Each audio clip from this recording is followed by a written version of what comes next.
آپ کو حضرت نوح علیہ السلام اور ان کی قوم پر آنے والے عذاب کے بارے میں پتہ ہے؟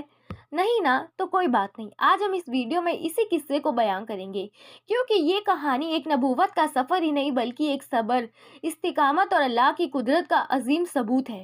نوح علیہ السلام کی دعوت، ان کی قوم کا رد عمل، اللہ کا عذاب اور نوح علیہ السلام کا سفر، یہ سب کچھ ایک بہترین نصیحت ہے ہر مومن کے لیے۔ تو آج ہم اس قصے کو تفصیل سے بیان کریں گے تاکہ آپ اس سے سبق حاصل کر سکیں۔ حضرت نوح علیہ السلام وہ پہلے رسول ہیں جنہیں اللہ نے دنیا کی ہدایت کے لیے بھیجا۔ ان کا سلسلہ نسب حضرت آدم علیہ السلام سے جا کے ملتا ہے۔ جب دنیا شرک اور گمراہی میں مبتلا ہو گئی، اللہ نے انہیں اپنی قوم کی ہدایت کے لیے مبعوث فرمایا۔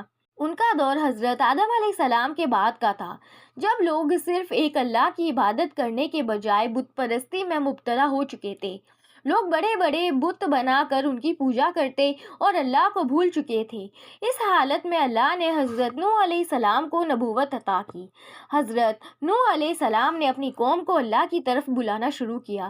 انہوں نے لوگوں سے کہا، اے میری قوم، صرف اللہ کی عبادت کرو، اس کے سوا کوئی معبود نہیں۔ اگر تم نہ مانو گے تو تم پر سخت عذاب آئے گا۔ سورہ الاعراف آیت نمبر 59۔ لیکن ان کی قوم نے ان کی بات سننے سے انکار کر دیا۔ امیروں اور سرداروں نے ان کا مذاق اڑانا شروع کر دیا۔ لوگ کہتے، نوح، تم بھی ہمارے جیسے انسان ہو، تم فرشتے نہیں ہو۔ اگر اللہ چاہتا تو کوئی فرشتہ بھیجتا۔ حضرت نوح علیہ السلام نے صبر سے کام لیا اور 950 سال تک اپنی قوم کو سمجھاتے رہے۔ جب حضرت نوح علیہ السلام اپنی قوم کو دن رات دعوت دیتے تو لوگ ان کا مذاق اڑاتے۔ جب وہ عام مجلس میں دعوت دیتے، لوگ ان کی باتیں سننے سے انکار کر دیتے۔ قرآن پاک کی سورہ نوح آیت نمبر 7 میں بھی آتا ہے، اور جب میں ان کو بلاتا ہوں تو وہ اپنی انگلیاں کانوں میں ڈال لیتے ہیں اور اپنے کپڑے لپیٹ لیتے ہیں۔ تو کچھ لوگ نوح علیہ السلام پر یہ الزام بھی لگاتے کہ وہ صرف غریبوں کو اپنی بات مانتے ہوئے دیکھنا چاہتے ہیں۔ وہ کہتے، نوح، ہم تمہارے ساتھ نہیں بیٹھیں گے کیونکہ تمہارے ساتھ صرف غریب اور کمزور لوگ ہیں۔ لیکن حضرت نوح علیہ السلام نے جواب دیا، میں کسی غریب کو اپنے پاس سے نہیں بھگا سکتا کیونکہ اللہ نے مجھے ایسا کرنے کا حکم نہیں دیا۔ لیکن قوم نے انکار کیا اور کہنے لگے، اگر تم سچے ہو تو ہم پر عذاب لے آؤ۔ حضرت نوح علیہ السلام نے اپنی قوم کے کفر اور ضد کو دیکھ کر اللہ سے دعا کی، اے اللہ، یہ لوگ میری بات نہیں مانتے، اب تو فیصلہ کر دے۔ اللہ تعالیٰ نے فرمایا، اے نوح، اب ان لوگوں کے لیے عذاب کا وقت آ چکا ہے، تم ایک سفینہ یعنی کشتی بناؤ۔ تب حضرت نوح علیہ السلام نے اللہ کے حکم سے ایک بوٹ یعنی بہت بڑی کشتی بنانا شروع کی۔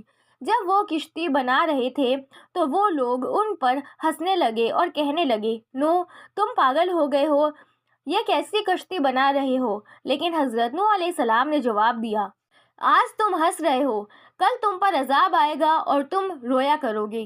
جب کشتی تیار ہو گئی تو اللہ تعالیٰ نے فرمایا، اے نوح، تم اپنی قوم کے مومن کو اور ہر جانور کا ایک ایک جوڑا لے کر اس کشتی میں سوار ہو جاؤ۔ حضرت نوح علیہ السلام نے سب کو کشتی میں بٹھایا۔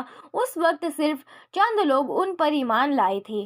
اللہ نے ایک دن حضرت نوح علیہ السلام کو اشارہ دیا کہ اب عذاب آنے والا ہے۔ ایک دن زمین سے پانی نکالنا شروع ہو گیا اور آسمان سے بھی بارش ہونے لگی۔ پانی کا تالاب بہت تیز ہو گیا۔ پانی اتنا بڑھ گیا کہ ہر طرف صرف پانی ہی پانی تھا۔ وہ لوگ جو ہنس رہے تھے اب چلانے لگے، وہ جو کہتے تھے کہ عذاب نہیں آئے گا وہ ڈوب رہے تھے۔ حضرت نوح علیہ السلام نے دیکھا کہ ان کا بیٹا یعنی کنعان بھی پانی میں ڈوب رہا ہے۔ انہوں نے پکارا، اے میرے بیٹے، تم کشتی میں آؤ۔ لیکن ان کے دل میں تکبر تھا۔ اس نے کہا، میں کسی پہاڑ پر چڑھ جاؤں گا اور بچ جاؤں گا۔ مگر اللہ کا عذاب آ چکا تھا، تیز موجوں نے اسے لے لیا اور وہ بھی ڈوب گیا۔ حضرت نوح علیہ السلام اور ان کے ساتھی کشتی میں سیف رہے۔ جب اللہ نے فیصلہ فرمایا تو پانی دھیرے دھیرے کم ہونے لگا اور کشتی جبل زودی پر رک گئی۔ اللہ تعالیٰ نے فرمایا، اے نوح، اب تم اور تمہارے ساتھی امن اور برکت کے ساتھ اترو۔ اس طرح اللہ نے مومنوں کو بچا لیا اور ظالموں کو تباہ کر دیا۔ حضرت نوح علیہ السلام نے اللہ کا شکر ادا کیا اور دعا کی، اے اللہ، مجھے اور میری اولاد کو ہمیشہ ہدایت دینا۔ اس قصے سے ہمیں یہ سبق ملتا ہے کہ ہدایت اللہ کے ہاتھ میں ہے۔ صبر اور استقامت کامیابی کی چابی ہے۔ اللہ اپنے نیک بندوں کو بچاتا ہے۔ کفر اور تکبر کا انجام تباہی ہی ہوتا ہے، چاہے دور کسی بھی قوم کا کیوں نہ ہو۔ حضرت نوح علیہ السلام کا قصہ ایک عظیم نصیحت ہے۔ یہ ہمیں سکھاتا ہے کہ ہمیں صرف اللہ کی عبادت کرنی چاہیے اور ہر مشکل میں صبر رکھنا چاہیے۔ اگر آپ کو یہ کہانی پسند آئی تو اس ویڈیو کو لائک کریں، شیئر کریں اور ہمارے چینل کو سبسکرائب کریں۔